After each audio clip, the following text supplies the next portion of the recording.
Bạn đi đâu? Where do you go? Where do you go?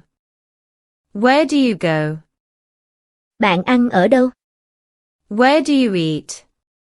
Where do you eat? Where do you eat? Bạn sống ở đâu? Where do you live? Where do you live? Where do you live? Bạn làm việc ở đâu? Where do you work? Where do you work? Where do you work? Bạn ngủ ở đâu? Where do you sleep? Where do you sleep? Where do you sleep? Bạn mua sắm ở đâu? Where do you shop? Where do you shop? Where do you shop? Bạn đọc ở đâu? Where do you read? Where do you read? Where do you read? Bạn viết ở đâu? Where do you write?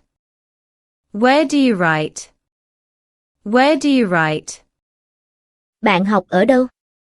Where do you study? Where do you study? Where do you study? Bạn chơi ở đâu? Where do you play? Where do you play? Where do you play? Bạn chạy ở đâu? Where do you run? Where do you run? Where do you run? Bạn bơi ở đâu? Where do you swim? Where do you swim? Where do you swim? Bạn nấu ở đâu? Where do you cook? Where do you cook? Where do you cook? Bạn uống ở đâu? Where do you drink? Where do you drink? Where do you drink? Bạn lái xe ở đâu? Where do you drive? Where do you drive? Where do you drive? Bạn đổ xe ở đâu? Where do you park? Where do you park? Where do you park? Bạn gặp ở đâu? Where do you meet? Where do you meet? Where do you meet? Bạn nói chuyện ở đâu? Where do you talk? Where do you talk? Where do you talk? Bạn nghe ở đâu? Where do you listen? Where do you listen? Where do you listen? Bạn hát ở đâu? Where do you sing? Where do you sing? Where do you sing? Bạn nhảy ở đâu? Where do you dance? Where do you dance? Where do you dance? Bạn xem ở đâu? Where do you watch? Where do you watch? Where do you watch? Bạn vẽ tranh ở đâu? Where do you paint? Where do you paint? Where do you paint? Bạn sửa ở đâu? Where do you fix? Where do you fix? Where do you fix? Bạn rửa ở đâu? Where do you wash? Where do you wash? Where do you wash? Bạn dọn ở đâu? Where do you clean? Where do you clean? Where do you clean? Bạn mở ở đâu? Where do you open? Where do you open? Where do you open? Bạn đóng ở đâu? Where do you close? Where do you close? Where do you close? Bạn mua ở đâu? Where do you buy? Where do you buy? Where do you buy? Bạn bán ở đâu? Where do you sell? Where do you sell? Where do you sell? Bạn gửi ở đâu? Where do you send? Where do you send? Where do you send? Bạn nhận ở đâu? Where do you receive? Where do you receive? Where do you receive? Bạn đi du lịch ở đâu? Where do you travel? Where do you travel? Where do you travel? Bạn giúp ở đâu? Where do you help? Where do you help? Where do you help? Bạn chờ ở đâu? Where do you wait? Where do you wait? Where do you wait? Bạn đứng ở đâu? Where do you stand? Where do you stand? Where do you stand? Bạn ngồi ở đâu? Where do you sit? Where do you sit? Where do you sit? Bạn trồng ở đâu? Where do you grow? Where do you grow? Where do you grow? Bạn giữ ở đâu? Where do you keep? Where do you keep? Where do you keep? Bạn rời đi ở đâu? Where do you leave? Where do you leave? Where do you leave? Bạn tìm thấy ở đâu? Where do you find? Where do you find? Where do you find? Bạn chọn ở đâu? Where do you choose? Where do you choose? Where do you choose? Bạn sử dụng ở đâu? Where do you use? Where do you use? Where do you use? Bạn mặc ở đâu? Where do you wear? Where do you wear? Where do you wear? Bạn bắt đầu ở đâu? Where do you begin? Where do you begin? Where do you begin? Bạn kết thúc ở đâu? Where do you end? Where do you end? Where do you end? Bạn đi bộ ở đâu? Where do you walk? Where do you walk? Where do you walk? Bạn nhảy ở đâu? Where do you jump? Where do you jump? Where do you jump? Bạn xây ở đâu? Where do you build? Where do you build? Where do you build? Bạn làm vỡ ở đâu? Where do you break? Where do you break? Where do you break? Bạn cắt ở đâu? Where do you cut? Where do you cut? Where do you cut? Bạn vẽ ở đâu? Where do you draw? Where do you draw?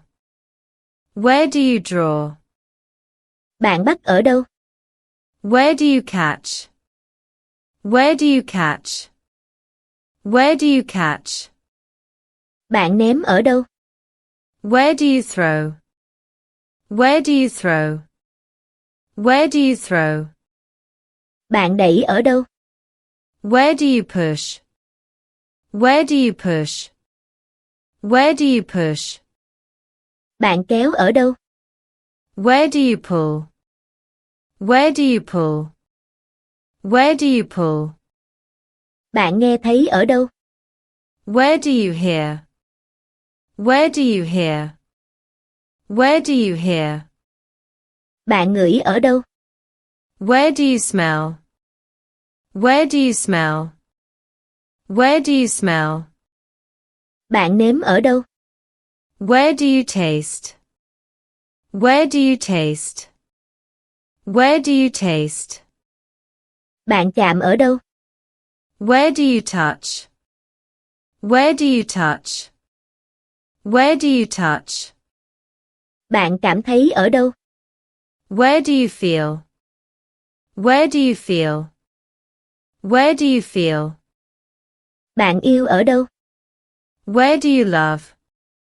Where do you love? Where do you love?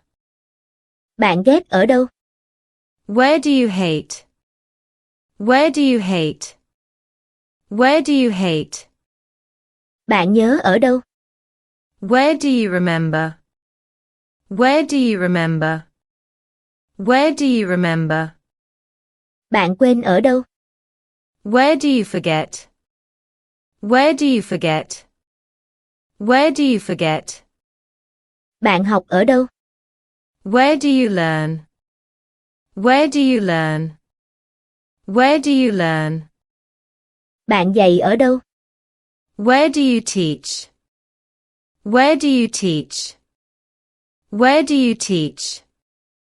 Bạn gửi ở đâu? Where do you send? Where do you send? Where do you send? Bạn tham gia ở đâu? Where do you join? Where do you join? Where do you join? Bạn theo dõi ở đâu? Where do you follow? Where do you follow? Where do you follow? Bạn dẫn ở đâu? Where do you lead? Where do you lead? Where do you lead? Bạn thay đổi ở đâu? Where do you change? Where do you change? Where do you change? Bạn lưu ở đâu? Where do you save? Where do you save? Where do you save? Bạn tiêu ở đâu? Where do you spend? Where do you spend? Where do you spend? Bạn trả ở đâu? Where do you pay? Where do you pay? Where do you pay? Bạn mượn ở đâu? Where do you borrow? Where do you borrow? Where do you borrow? Bạn cho mượn ở đâu? Where do you lend? Where do you lend? Where do you lend? Bạn gửi ở đâu? Where do you send? Where do you send? Where do you send? Bạn di chuyển ở đâu? Where do you move? Where do you move? Where do you move? Bạn ở đâu? Where do you stay? Where do you stay? Where do you stay?